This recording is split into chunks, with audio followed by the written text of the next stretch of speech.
நமது படங்களை மிக அருமையாக தெளிவாக எளிதில் புரிந்து கொள்ளும்படி வரைய முடியும். இப்போது ஒரு கண், இடது பக்க கண், வலது பக்க கண்ணை முடித்து விட்டேன். இடது பக்க கண். ஓகே. இப்போது ஐப்ரோஸ், புருவங்கள். இப்பொழுது பென்சிலின் பார்வை அந்த பக்கம் இருக்கிறதா, அல்லது நம்மை நோக்கி இருக்கிறதா, அல்லது நமது வலது பக்கம் இருக்கிறதா, அல்லது இதற்கு அருகில் உள்ள ஒரு பொருளை பார்க்கிறதா என்பதை நாம் கருவிழிகளை பயன்படுத்தி அறிந்து கொள்ளலாம். இப்பொழுது இதனுடைய பார்வை இந்த புறம் உள்ளது. அதை விடுத்து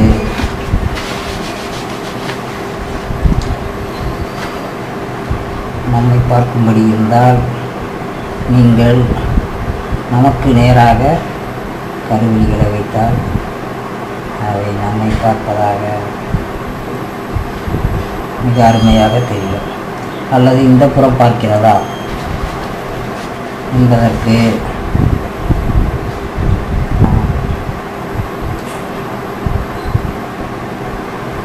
கருவிகளை இடதுபுற ஓரத்தில் அமைக்கும்பொழுது அவைகள் இந்த புறமாக பார்க்கின்றன. ஸோ இது மிகவும் மிக மிக முக்கியம். நாம் வரையக்கூடிய ஒரு பொருள் எந்த விஷயத்தை நோக்கி பார்த்து கொண்டிருக்கிறது அல்லது எந்த பொருளை பார்த்து கொண்டிருக்கிறது என்பது மிக முக்கியம். இப்பொழுது கண்களை அமைத்து கொண்டோம். கண்கள் அமைக்கும் போது கவனமாக இருக்க வேண்டும். ஒரு புறம் பார்வை இப்படி இருக்கும்போது இன்னொரு புற கண்ணின் பார்வை இந்த புறமாக இருக்காது. அதை நாம் அவசியம் கவனிக்க வேண்டும். இரண்டின் பார்வையும் ஒன்றாகத்தான் இருக்கும். அப்படி ஒருவேளை இருந்தால் ஒருவேளை பார்வை குறைபாடாக இருக்கலாம், அல்லது அவர் வேண்டுமென்றே அப்படி வைத்திருக்கலாம். இப்பொழுது நாம் கண்களை எப்படி பயன்படுத்துவது என்பதை பற்றி பார்த்திருக்கிறோம். அல்லது இதற்கு இப்பொழுது அடுத்தபடியாக என்ன உருவம் கொடுக்க போகிறோம் என்பதை பற்றி நாம் பார்ப்போம்.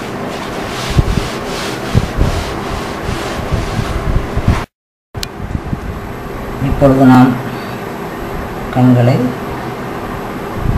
எப்படி வரைவது என்பதை பற்றி பார்த்திருக்கிறோம். இப்பொழுது அதற்கு ஒரு மூக்கையும் ஒரு வாயையும் கொடுக்க போகிறோம். பாருங்கள், இப்பொழுது அதற்கு எவ்வளோ அருமையாக உருவம் வந்துவிட்டது. இப்பொழுது வாய் இதை மூடி இருக்கிறது. இந்த பென்சிலுக்கு உருவம் வந்து விட்டது. இவருக்கு ஒரு பெயர் வைப்போம். என்ன பெயர் வைக்கலாம்? ராஜு, மணி, அல்லது உங்களுக்கு பிடித்த பெயர்களை வைத்துக் கொள்ளலாம். இப்பொழுது மணி வாயை திறந்திருக்கிறார் என்று வைத்துக்கொள்வோம். பாருங்கள், அடடா. இதை இப்பொழுது கீழ் உதலை பிடிக்காது. உள்ளே நாக்கு ஒன்றை அறிந்து கொள்கிறோம். இப்பொழுது இதற்கு மிக அருமையான உருவம் வந்துவிட்டது. அடுத்தபடியாக நாம் என்ன செய்யலாம்? இவருக்கு இது மட்டும் இருந்தால் போதாதே, 2 கைகள் இருந்தால் இன்னும் நன்றாக இருக்கும் அல்லவா? கண்டிப்பாக உங்களுக்கு ஆர்வம் வந்திருக்கும். இப்பொழுது கைகள் வரைவதை பற்றி பார்ப்போம். இப்பொழுது கைகளை எங்கு வரையலாம்? பென்சிலின் இந்த பகுதியில் வரைவோமா? ஓகே. கையை வைத்து என்ன சொல்கிறார்? இதோ பாருங்கள் என்று சொல்கிறார் என்று வரைவோம்.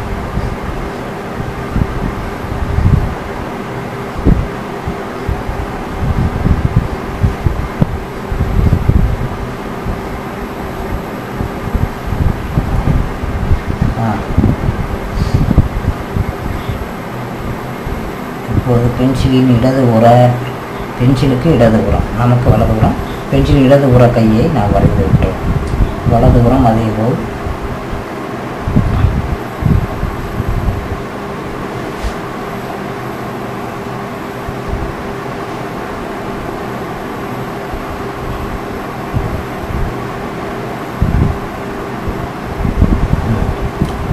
Hi, how are you? Okay, இவர் இந்த புறம் பார்த்து கேட்கிறார். இப்பொழுது நம்மை பார்த்து கேட்பதாக நாம் அறிவோம். விதிகளை மாற்றும்போது கரெக்டாக அவை ஒரே நேர்கோட்டில் இருக்குமாறு பார்த்துக்கொள்ளுங்கள். இப்பொழுது பாருங்கள், நம்மை பார்த்து கேட்கிறார்.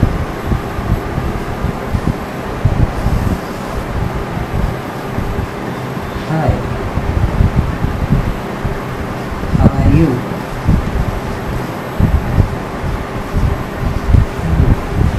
இப்படி இருக்கிறீர்கள் அப்படின்னு கேட்குறாரு.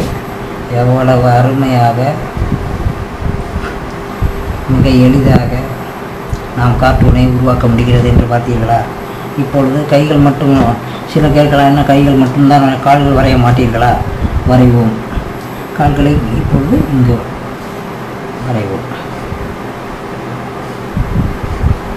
வெறும் கால்களாக இல்லாமல் அவற்றிற்கு ஷூக்களையும் காலணிகள்,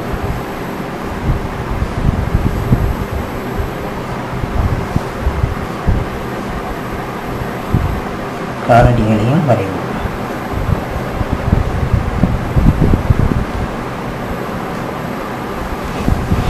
இந்த புறம் வந்தாது, இது அந்த புறம்.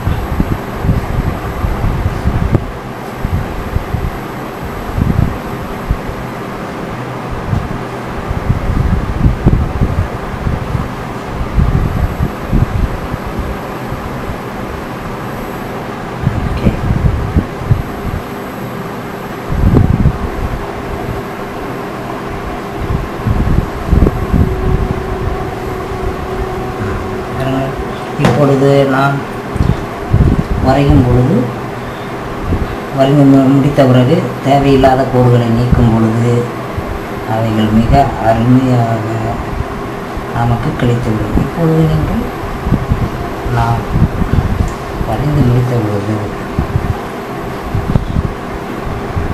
நமக்கு தேவையான கோடுகளை மட்டும் வைத்துக்கொண்டு மற்றவற்றை அழித்து விட்டு உருவாக்கும்போது மிக மிக அருமையான, நாம் விரும்பிய பென்சிலின் டிசைன் இப்பொழுது உயிருடன் உங்களிடம் வந்துவிட்டது. இதை நீங்கள் என்ன வேணுமானாலும் வரையலாம், என்ன